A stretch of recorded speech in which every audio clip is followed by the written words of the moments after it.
चांद हमेशा से ही इंसानों की कल्पना का हिस्सा रहा है। कवियों ने, शायरों ने चांद में अपनी शायरी के लिए प्रेरणा ढूंढी तो वैज्ञानिकों ने चांद में बस्ती बसाने का ख्वाब देखा। इंसानी सभ्यता के जन्म के साथ ही चांद हमारी मान्यताओं का भी हिस्सेदार रहा है। फिर चाहे वो पंचांग हो या परियों की काल्पनिक जो कथाएं हैं वो हो, व्रत हो या तीज त्योहार, चांद के दीदार, चांद के जिक्र के बिना सब अधूरा है।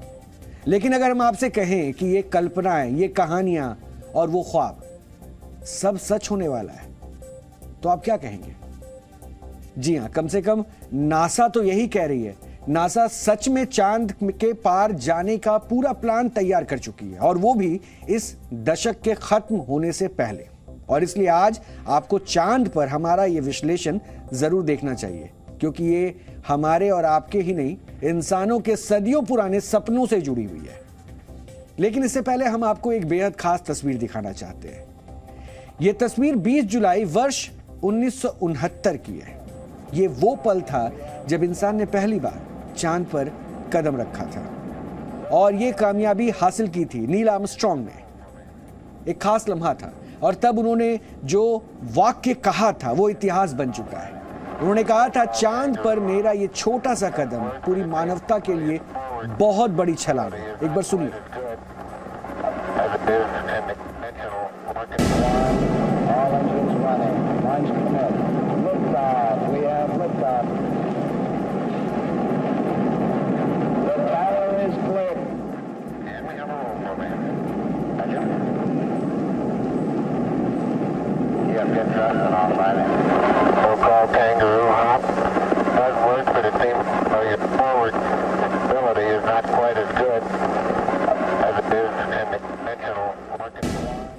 वो और बज एल्ड्रिन अपोलो 11 मिशन के तहत चांद पर पहुंचे थे।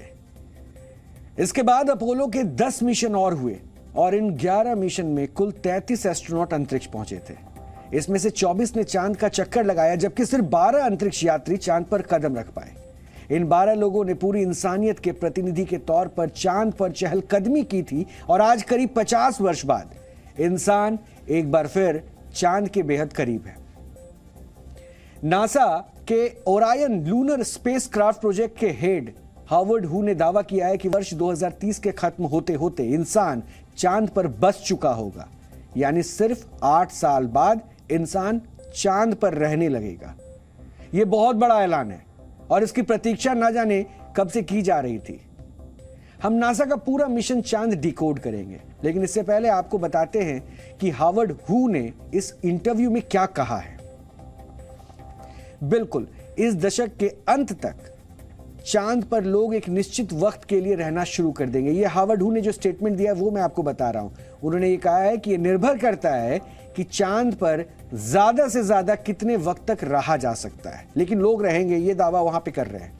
वहां हमारे रहने के लिए कॉलोनी होगी, जमीन पर काम करने के लिए रोवर होंगे। हम कुछ लोगों को चांद पर भेजेंगे और वहां रहकर नए प्रयोग करेंगे। ये हावर्ड हू ने दावा किया, और सीधे सीधे कह दिया कि चांद पर अब रहने का जो सपना था वो साकार होने वाला है। वैसे हावर्ड हू का ये दावा कोई चुनावी दावा नहीं है, क्योंकि नासा ने इसे लेकर पिछले कई वर्षों से तैयारियां भी की है, और हाल ही में लॉन्च हुआ आर्टेमिस मिशन उसी की कड़ी है। नासा का यह मिशन इसी महीने 16 नवंबर को लॉन्च हुआ था, और नासा के SLS रॉकेट ने ओरायन स्पेसक्राफ्ट को लेकर चांद के लिए उड़ान भरी थी।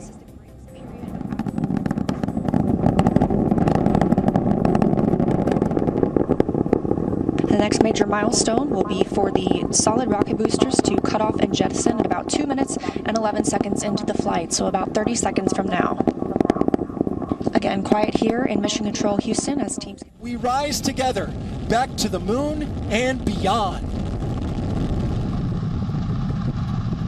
5 engines on the core stage and 2 solid rocket boosters Q in about 1 minute. Hydrogen burn-off igniters initiated.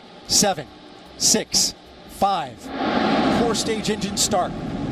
3, 2, 1. Boosters in ignition. And liftoff of Artemis 1.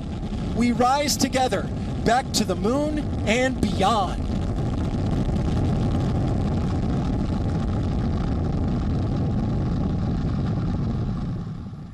और नासा की तरफ से जो तस्वीरें जारी की गई हैं उसमें ये स्पेसक्राफ्ट चांद के बिल्कुल करीब नजर आ रहा है और इस तस्वीर में चांद की ओट में छिपी पृथ्वी भी नजर आ रही है। नासा ने ये तस्वीरें जारी की है जो हम आपको दिखाने की कोशिश कर रही है। देखिए, ये वो तस्वीरें हैं जो नासा ने जारी की है और इसके मुताबिक, नासा के मुताबिक ओरायन फिलहाल पृथ्वी से करीब 4,30,000 किलोमीटर दूर है। लेकिन आर्टेमिस 1 तो सिर्फ सीढ़ी है और इसमें कोई इंसान मौजूद नहीं है। इसके बाद नासा वर्ष 2024 तक आर्टेमिस 2 और वर्ष 2025-26 तक आर्टेमिस 3 भी लॉन्च करेगी और इन दोनों मिशन में अंतरिक्ष यात्री भी चांद की तरफ रवाना किए जाएंगे। ये अंतरिक्ष यात्री चांद में एक बेस कैंप स्थापित करने की संभावनाओं को तलाशेंगे, यानी वो वहां ये देखेंगे कि क्या वहां लंबे वक्त तक इंसानों के रुकने का इंतजाम किया जा सकता है। इसके बाद नासा अपने SLS रॉकेट के जरिए चांद पर जरूरी उपकरण और निर्माण सामग्री पहुंचाएगा ताकि वहां एक बेस कैंप का निर्माण किया जा सके। यानी जिस तरह आज इंटरनेशनल स्पेस स्टेशन में अंतरिक्ष यात्री रहते हैं और अपने प्रयोग करते हैं, उसी तरह एक बेस स्टेशन चांद पर भी बनाया जा सकेगा और इस बेस कैंप यानी कि प्रयोगशाला में अंतरिक्ष यात्री लंबे वक्त तक रह सकेंगे, अपने प्रयोग कर सकेंगे और नासा के अनुसार यह सब वर्ष 2030 तक संभव हो सकता है। यानी महज 8 साल बचे हैं। नासा के दावों को अगर सच माने तो 8 साल में चांद पर रहने का इंतजाम कर लिया जाएगा। लेकिन नासा के एजेंडे में सिर्फ चांद भर नहीं है, चंद्रमा उस रास्ते की तरफ पहला कदम होगा जो हमें गहन अंतरिक्ष यान यानी कि डीप स्पेस की तरफ ले जाएगा। दरअसल नासा चांद को एक बेस स्टेशन के तौर पर इस्तेमाल करना चाहती है, यानी अंतरिक्ष यात्री पृथ्वी से चांद पहुंचे, वहां कुछ आराम कर सके, अपने रॉकेट को रिफ्यूल कर सके और वहां से आगे मंगल या फिर किसी दूसरे ग्रह की तरफ रवाना हो जाए। यह तैयारी है। अब आप सोच रहे होंगे कि आखिर हमें चांद पर रुकने की जरूरत ही क्या है? क्या हम इतने ताकतवर रॉकेट नहीं बना सकते जो हमें सीधा मंगल तक पहुंचा दे? तो इसका जवाब है नहीं, कम से कम इस वक्त तो नहीं। और इसकी सबसे बड़ी वजह है पृथ्वी की ग्रेविटी यानी कि गुरुत्वाकर्षण। पृथ्वी का गुरुत्वाकर्षण 9.8 मीटर प्रति सेकंड है और यह इतना ज्यादा है कि अगर किसी भी चीज को पृथ्वी के वायुमंडल को पार करना है तो उसे अच्छी खासी रफ्तार की जरूरत होगी। इसे एस्केप वेलोसिटी कहते हैं, यानी कि पलायन वेग, और पृथ्वी के लिहाज से ये 11.2 किलोमीटर प्रति सेकंड है, यानी कि करीब 40,000 किलोमीटर प्रति घंटा। यह आवाज की रफ्तार से भी करीब 33 गुना ज्यादा है और अगर किसी असॉल्ट राइफल से निकलने वाली गोली की रफ्तार से इसकी तुलना करें तो ये उससे भी 6.5 गुना ज्यादा है। यानी अगर हमें पृथ्वी से बाहर यानी अंतरिक्ष में रॉकेट भेजना हो तो उसकी रफ्तार कम से कम इतनी तो होनी ही चाहिए। यह काम आसान नहीं हो सकता है क्योंकि इसके लिए बेहद ताकतवर रॉकेट की जरूरत होती है। इसे आप नासा के SLS रॉकेट से भी समझ सकते हैं। SLS की कुल लंबाई करीब 332 फीट है, यानी ये 30 मंजिला इमारत से भी ऊंचा है और इसमें करीब 27,63,000 लीटर फ्यूल भरा गया है। फ्यूल समेत इसका कुल वजन करीब 26,000 टन होता है। लेकिन यह रॉकेट अपने साथ अधिकतम 27 टन पेलोड ही ले जा सकता है। यानी 332 फीट ऊंचा रॉकेट सिर्फ 16 फीट आकार वाले स्पेसक्राफ्ट को ले जाने के लिए बनाया गया है, क्योंकि पृथ्वी की ग्रेविटी की वजह से रॉकेट को ज्यादा फ्यूल खर्च करना पड़ता है।